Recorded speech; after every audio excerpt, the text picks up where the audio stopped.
Hi friends, அனைவருக்கும் மாலை வணக்கம். எல்லோரும் எப்படி இருக்கீங்க? நல்லா இருக்கீங்களா? நானும் நல்லா இருக்கேன் ஃப்ரெண்ட்ஸ். இன்றைக்கி ஒரு சுவாரஸ்யமான கதையை நம்ம கேட்க போகிறோம். சுவாரஸ்யமான கதையா? அப்படி என்ன கதைன்னு கேட்குறீங்களா? அது என்னன்னு பார்த்தீங்கன்னா, ஒரு திருமண தம்பதிகள் 25வது திருமண நாளை ரொம்ப கோலாகலமாக கொண்டாடுறாங்க. ஊரே கூப்பிட்டு விருந்து வச்சு ரொம்ப அட்டகாசமானு சொல்லுவோம்ல, அந்த மாதிரி நல்லா சூப்பராக கொண்டாடிட்டு இருக்காங்க விருந்தெல்லாம் வச்சு. அப்போ அவங்கள பேட்டி எடுக்கிறதுக்காக ஒரு பத்திரிக்கையாளர் அந்த ஊருக்குள்ளே வர்றாரு. வரும்போது அவங்கள்ட்ட 2 பேர்ட்டையுமே கேட்குறாரு, நீங்கள் எப்படி நல்லபடியாக இந்தளவுக்கு 25 வருஷம் ஒற்றுமையாக இருந்து உங்கள் வாழ்க்கையை நல்ல அமைதியாக நடத்தி கொண்டு போயிருக்கீங்களே, இதுக்கு என்ன, இதோட ரகசியம் என்ன, எங்களுக்கு கொஞ்சம் சொன்னால் எங்களுக்கு யூஸ்ஃபுல்லாக இருக்குமே அப்படின்னு சொல்லி கேட்குறாரு. அப்போ அந்த கணவர் தான் சொல்ல ஆரம்பிக்கிறார். என்ன சொல்கிறாருன்னா, நாங்கள் திருமணமாகி ஹனிமூன் போகும்போது சிம்லா போகலாம் அப்படின்னு சொல்லி ஃபிக்ஸ் பண்ணி போயிட்டோம்.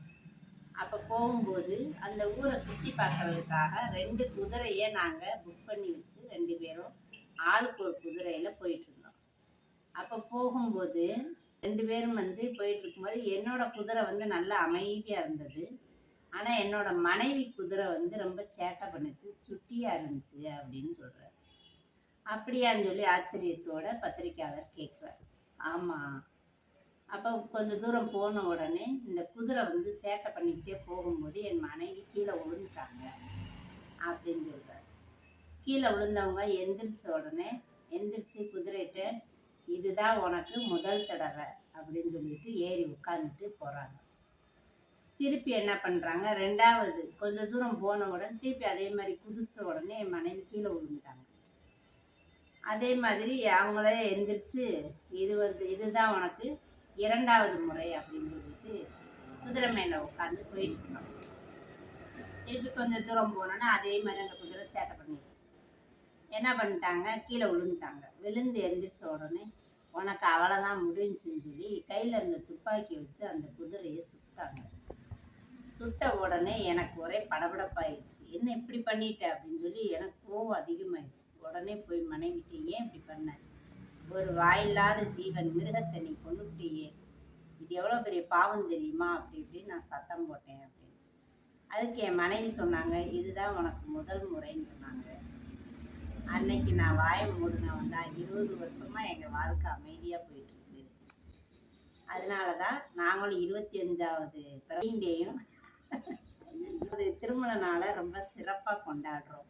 எங்களுடைய 25வது திருமண நாளுக்கு இவ்வளோ தூரம் கொண்டு போனதுக்கான ரகசியம் என்னன்னு பார்த்தீங்கன்னா இதுதான். நான் அன்னைக்கு அமைதியானவன் தான், இன்னும் வாயே நான் திறக்கலைங்க அப்படின்னு சொல்லி கணவர் சொன்னாராம். மக்களே பார்த்துக்குங்க, எல்லோரும் இதை கடைப்பிடிங்க. நம்மளும் லைஃப்பில் 25வது சில்வர் ஜூப்ளி கொண்டாடுவோம்.